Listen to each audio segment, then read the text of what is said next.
Have you ever felt that anxiety of arriving in a new place where everything you once knew no longer applies?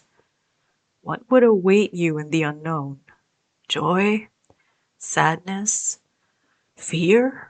Nothing encompasses the situation more than starting a new corporate job. Today we're reviewing Yuppie Psycho, a pixel art style adventure puzzle horror game by the developer Baroque Decay.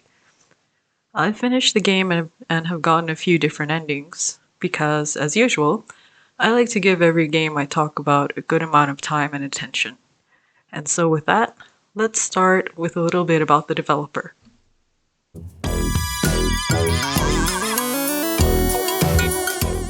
So, Baroque Decay, an indie game dev team based in Spain and France. On their Steam store, they've listed two games, one being Yuppie Psycho and the other The Count Lucanor. Count Lucanor is a similar style of game to Yuppie, with the developer's signature, beautiful pixel art style. Seriously in love with it. It's a survival horror with multiple endings, the big difference being that this one is set in a medieval fantasy world. I haven't played Count Lucanor myself and only watched someone play it because I'm a huge scaredy cat.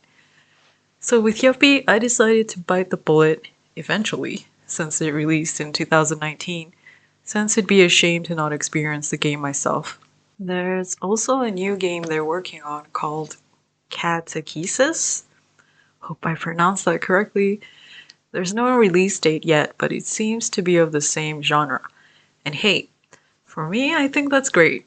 That means the developers know their strengths and can further polish and expand their game design. I'm looking forward to it. But enough about their future release. Let's get back to the star of the video.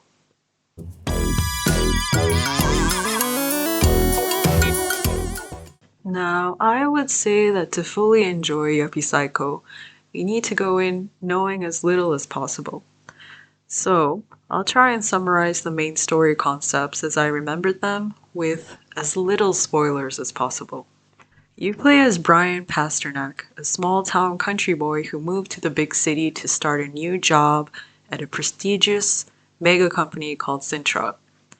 You've been given a red envelope with an acceptance letter, though for some reason it doesn't say what your job responsibilities would be. How mysterious. You arrive at the company and the people you meet really hammer it home that this is a place for only the cream of the crop in society. Brian begins to doubt himself more, thinking that maybe this was a joke because he's just someone with a basic education. You also find out that the rank of your position allows you to traverse higher up the floors, and once Brian gets into it, it takes him straight to the top floor.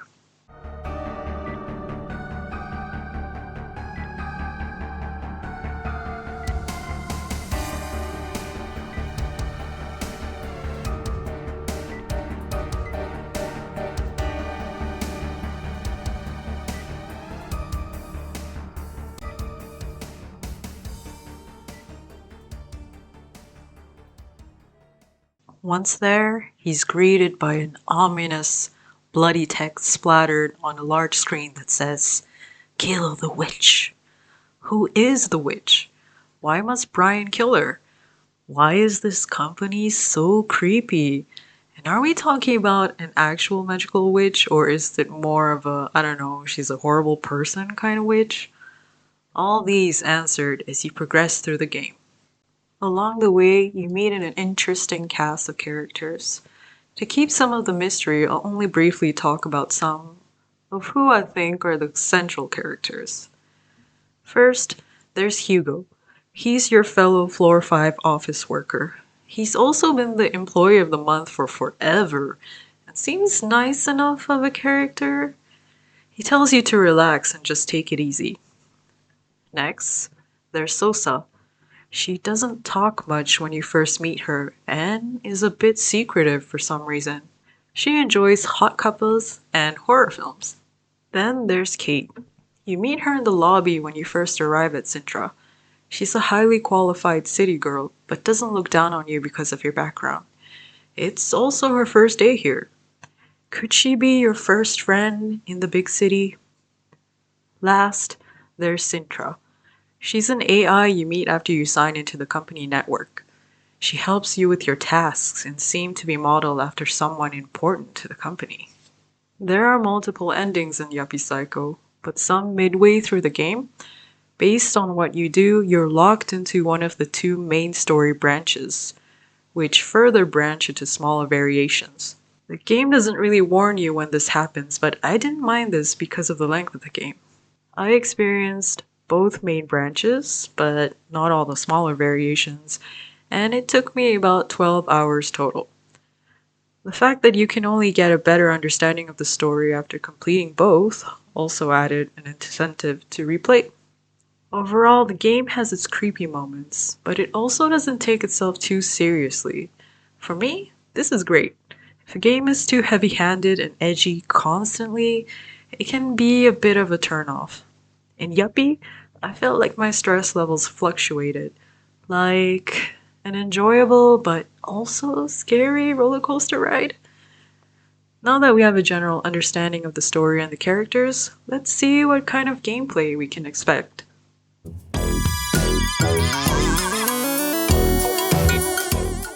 In Yuppie Psycho, you move around Sintra Corp freely with floors accessible via the elevator. There are floors 0 to 10, though 6 is blocked off. Some of these floor names are really sus though. Level 2, Initiation. Level 4, The Hive. You can run with the shift key, and on the top left you see a health bar. Uh-oh, guess that means things can hurt you. Most enemies in the game can't really be killed or defeated, so you'll need to run or hide. When you inevitably do get injured, there are various recovery items you can use to replenish your health. Some items are better held onto until you have another you can combine it with. For example, if you have 2 slices of bread and 1 slice of cheese, you can go down to the cafeteria, use the sandwich maker, and make the superior cheese sandwich. It's like mixing a green herb and a red herb, except yummier. In your inventory, there's also a usable items tab. You'll use it when picking up objects you need to solve puzzles. And the last one here, key items or collectibles. Oh, another super important item is this, witch paper. With this you can save your progress. That's right, limited saves. Classic survival horror. Near the end of the game I did go down to 2 or 3 witch papers, but I did try to conserve them. In terms of exploration, the game does give you direction on where to go, but it also doesn't stop you from exploring all the other floors as you like. Early on though, you'll find out that some areas can't be explored yet because of darkness or a toxic stinky gas, ew. So, you need to keep note and come back later. Speaking of darkness, later on you find different light-giving objects, which have limited use. I found myself needing these light sources pretty often, but never had too little resources to power them. Which is great. Imagine if you were stuck with perpetual darkness because batteries were just so scarce. Yikes. There were times I went somewhere or did something I wasn't told to do, and it did feel really rewarding. There are also a couple secrets, collectibles, and optional content. We love a non-linear game. Finally, a couple times there were what you could consider boss fights, quote unquote. I say it this way because they're not fights in the traditional sense where you beat them up with a weapon of some sort. Remember, you have no weapons, so you have to beat them with a mechanism in the environment. Kind of like the PlayStation 2 game Haunting Ground, if you're familiar with that. There's one specific part of the game that really reminded me of Haunting Ground or the Clock Tower games, where there's always the potential threat of a major enemy spawning while you're exploring or solving puzzles. They chase you if they spot you, and since you can't fight, you have to quickly hide as soon as you hear them enter the room. Some actions also make them immediately spawn. It really kept me on edge. So, to summarize, The gameplay of Yuppie Psycho can be simplified into 1. Exploration, solving puzzles, avoiding enemies or boss fights, and lastly, health and item management.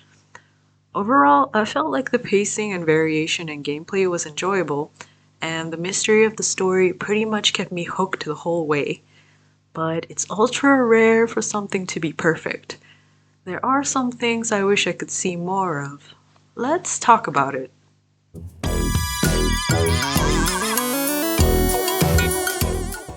Since I talked about this not long ago, I'll mention this first. Boss battles. They're pretty cool and memorable. There is some nice build up to it, though to me it felt a bit short. Do you remember I mentioned Haunting Ground? In this game, there are specific enemies that you meet in an area, have a couple cutscenes with, you read some lore, and then they proceed to chase you around as you explore with the deadly intent to end your life. It all culminates to a boss fight where you beat them, move on to the next area, where a new enemy awaits you. To me, this does two things. The developers can really polish and integrate the special enemies into their story, and it creates a clear sense of progression for the player. Now, I'm not saying Yuppie needed to follow the same design, but I really wanted to know more about the bosses you encounter. How did they become this way? Who are they really? What's their connection to the story? This is also sort of the same complaint I had with some of the other side characters, especially the ones I didn't mention. Like, they look so cool and quirky, but they seem to have so little story significance. What if they were tied to a boss or something? That would be pretty cool. The story setting does allow that, it even kind of hints at it. Well, maybe due to budget and time restraints, the team couldn't do much more. They are an indie team, after all. So hey, it's just me being a greedy lady and wanting more.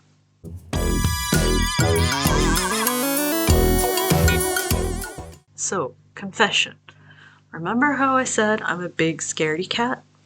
I am, but I also consume a significant amount of horror media, be it movies or games. Till this day, I still consider Silent Hill 2 to be one of the best games I ever played.